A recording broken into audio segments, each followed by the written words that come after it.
Ayan, nandito ulit tayo mga kaibigan, mga kalingap, sa ating ginagawang bahay ni Kamalo. Ano na, bali, magpo-pour na. Hapon na tayo kasi galing kami ng asawa ko sa S Avenue, sa may Taytay. Ngayon, sayang naman yung oras, may natitira pa. Eto, punta tayo rito. Ubusin ko na lang natin ang kaunting materyales para mukhang wala pang tao, wala pa sila Kamalo, para pagbalik nila maninibago sila dahil meron ng dingding kahit paano yung kanilang bahay. Ayan, sana matapos natin ngayon yung mga natitirang materyales, at may kabit ko rin sana yung natitirang mga plywood. Samahan nyo ako. Alam ko nananawala kayo sa kapupukpuk ko na walang katapusan na yan. Ito baka hindi ko na masyado makuna ngayon kasi gusto ko makuna na lang nakakabit na yan. Kaya tiniwang kahapon yan yung bintana. Ayan, lagyan natin yung konti rito. Simula dito, isang dangkal pataas, lalagyan ko ng plywood para hindi na masagwang kitang kita yung kahoy nito. Ayan, yan ang bintana sa likuran. At yung sa kabilang yun, try natin may lagay yung dingding doon. Kahit hindi nakapix ng todo, basta maitayo ko lang para wala lang plywood na sa lupa. At yung material sa naiwan dito, uubusin na lang natin. At sana merong may ginito ang puso na sana yung bang sa kakulangan to ay magpaabot ng ng tulong o ng blessing para mayari ng tuluyan kasi kulang sa flooring. Walang flooring. Tsaka kailangan lagyan ng halbak. Yan ang kulang yan. At tsaka karagdagang 5 plywood. Sige mga kaibigan, mga kalinga, samahan niyo ako. At sana matapos ko ito bago magdilim para makauwi naman ako ng konti na magap. Kung sakali itong araw ito, kukonsider ko na pag pinagsama-sama ko yung gawa ko nung nakaraan isang araw, at tapos yung parang araw ay 3.5 oras. At kahapon, ganoon din, 3.5 oras, bali 7 lang yun. Tapos ngayon, siguro makakagawa pa akong 2 oras, di bali, parang nalabas na 9. Parang consider na pag pinagsama-sama mo, 2 days lang. Kasi ang isang araw na paggagawa talaga, 8 oras. Kaya yan. Pagkatapos ko mamaya talaga lahat yan, para lumalabas, sa buwan na matatapos ko sa araw to, ay 2 days lang mga kaibigan, mga kami. O sige, tama na ng dakdak. Diyan muna kayo at panoorin nyo ulit ako sa aking paggagawa ng bahay nito. Ulit tayo makalingap, mga kaibigan. Buksan natin. Kagabi kinabahan ako dito kagabi pagpasok ko. Yung sinara ko nito. Kasi may pala dito, Santo Niño. Kala ko yung nakaharap sa aking maliit. Ayun ayan si Santo Niño. Ayan. Ayan, nagulat ako kagabi. Siyempre madilim nagulat ako. Akala ko may maliit na batang nakatayo. Si Santo Niño pala. Ayan. Kunin rin natin gamit dito.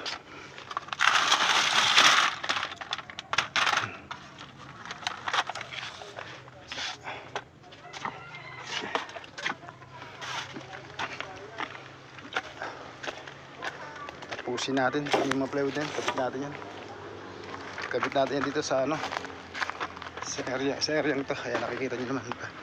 Ito yung ginawa natin kahapon. Ayan, yung mga dingding na siya. Ano maiba naman ang tingin nyo yun. Di ba may dingding na siya. Ayan yung bintana. Dalawang bukas yung bintana yan. Ayan. Lalagyan natin sa ibabaw. Dito lalagyan din natin ang bintana ito.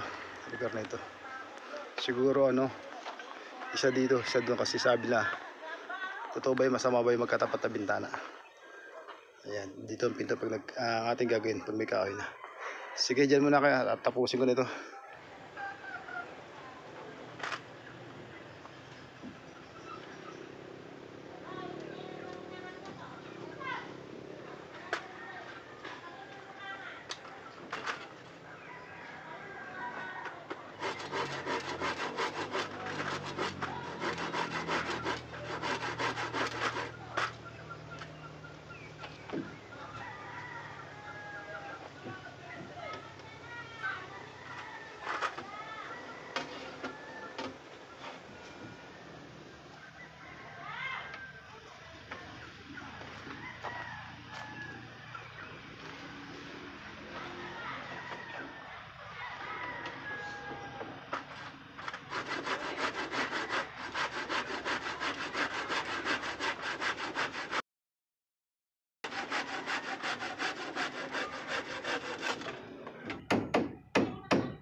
Ginagawa na dito. Plywood para magkaroon ng tsura. Ito lang pinakabintana.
Ayan, ayan, nagkaroon ng konting itsura.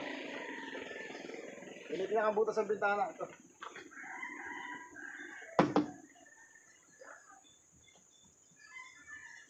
Ayan, dito na tayo sa kabilang side nito. Ayan, nilagay mo natin ano. Yung pinakang kapirasong plywood sa ibaba para magkaroon ng itsura yung bintana. Ayan o. Nabuo na natin yung pamakuan at saka yung plywood sa ano, sa likod ng bahay. Ayan. Ito nakabit natin. Ito na yung pinakang ano, bintana nila. Ayan. Sa likod. Ayan po mga kalingap. Ngayon lalagyan natin naman ito dito. Ito yung pinakang ano ng bahay, harap, pero hindi siya magiging, hindi dyan nakalagay ang pintuan nila. Dito nila gusto eh. Para sa side. Ayan. Ayan, ito lang yung ating dati nilagay ng umpa nung unang araw natin. Ginawa natin pa eskwela. Lalagyan na lang natin ng daw sa ilalim, daw sa ibabaw. Final na yan, hanggang doon. Yan. Ayan, wala ngayon yan ha. Ayan, wala ngayon. Lalagyan din natin yan. At pilitin natin ano, may lagay yung ano, yung mga plywood dyan na tatlo. Ayan, samahan nyo ako mga kalingap. At ang ating tatapusin. Parang may iwan na lang dyan. Itong side na ito. Ito sa side kaliwa. Tsaka dito. Side nito. Ayan. Yan lang may iwan dyan dahil wala nang materyales. Yan, dyan muna kayo at tatapusin na natin to para may accomplishment naman ako sa aking araw-araw na ginagawa. Ilagyan mo natin ang lubid para mabilis. So, pag ano lang ang okay na niya. Ilagyan mo natin ang marka.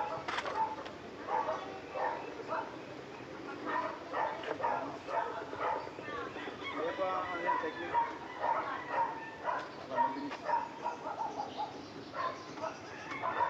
Ayan, hindi ko na ipakita sa inyo kanina nung nilalagyan ko ng brace ng pamakuan ng plywood. Ayan, tapos na siya. Ayan. Lalagyan ko na lang siya ng plywood ngayon. At mamaya natitira dito sa bintana naman. Tsaka ito tapusin natin. Para makayari tayo ngayong araw na ito, araw ng Biyernes. O ayan na. Pinako ko na, alam po mainip kayo eh. Kaya tinapos ko na. Tatakpan ko na siya. Mas taon pa matingting mga kaibigan, mga kalingap. Sa bubong. Pero huwag kang mag-alala. Kahit umulan, hindi na masisira itong dingding nito. Kasi ito kung tawagin waterproof. Ano kasi ito yung bang marine ply na gamit siya pandingding sa bangka. Kaya kahit umulan umaraw, dito masisira. Para medyo maganda naman tingnan na may natapos tayo. Bubong na lang ang naghihintay, tsaka yung storage. Hindi pwede lang gamitin itong bahay nito.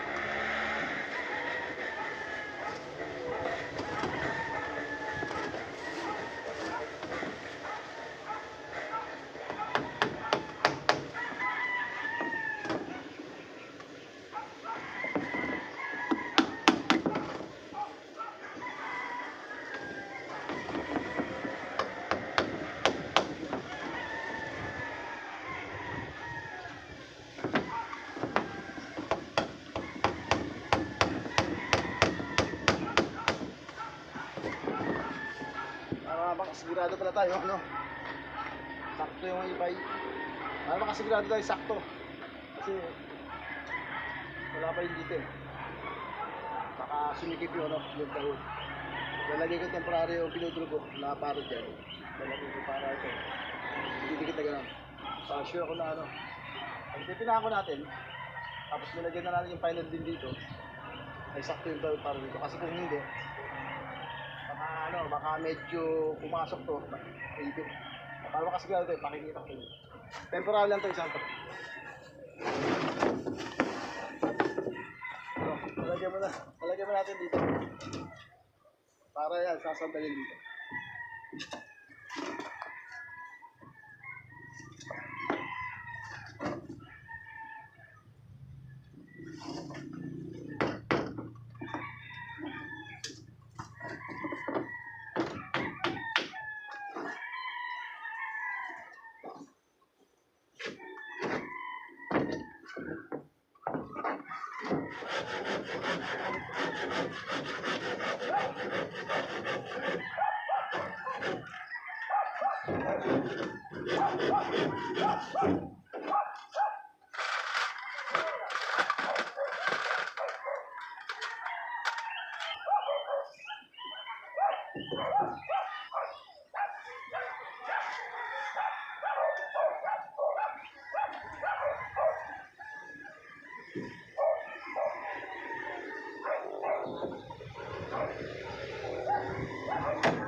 Ayan, pakita ko sa inyo muna.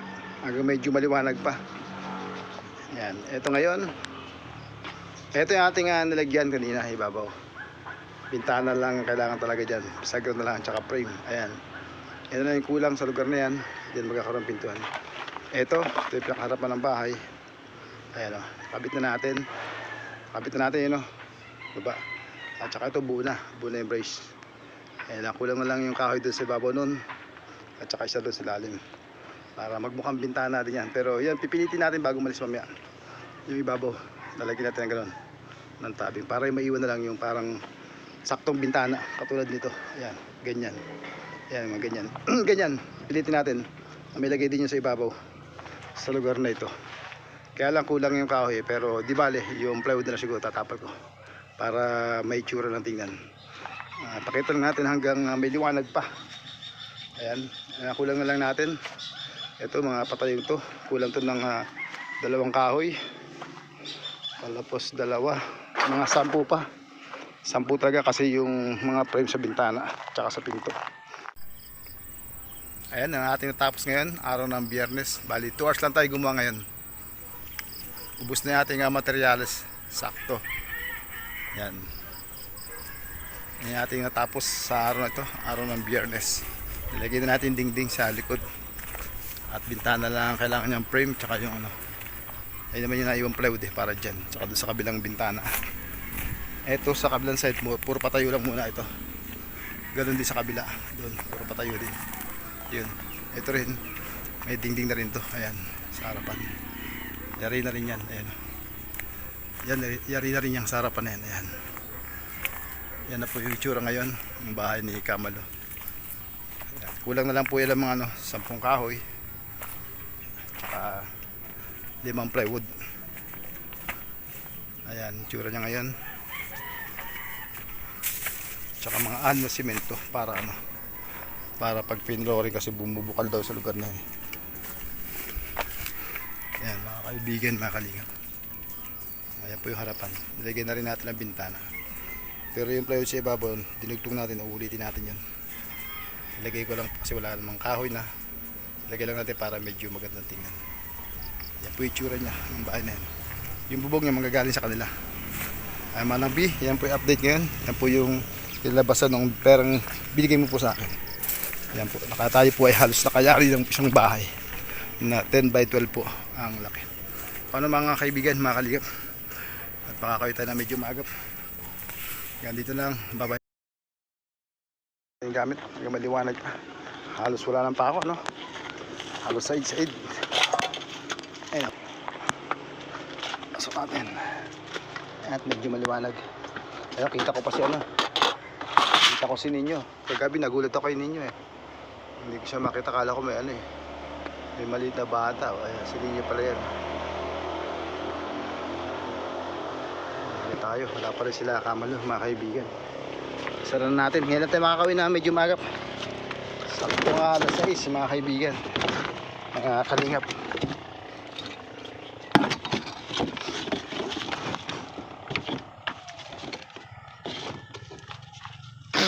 Ayan. Yan po yung update natin sa araw ito, araw ng Biyernes. Ayan, pang-4 na araw ng paggawa ni Kalingap Edward. Pero kung kukumpitin mo, lang po siya, 2 days lang talaga. Kasi 2 oras ngayon eh. Tapos yung nakaraan, 3 kalahati. E di bali 9 hours yan, no? Equivalent to 1 lang yan, 1 day. Tapos yung unang araw straight.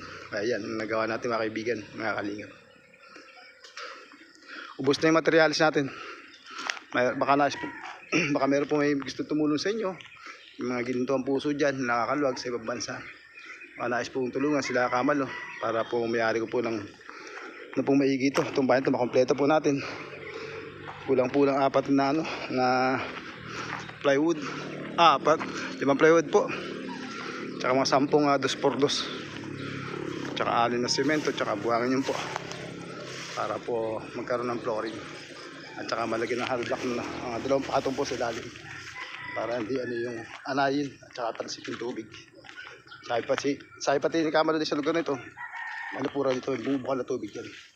Kasi dito pala sila nakatira ng araw. Ngayon nilipat sila dito dahil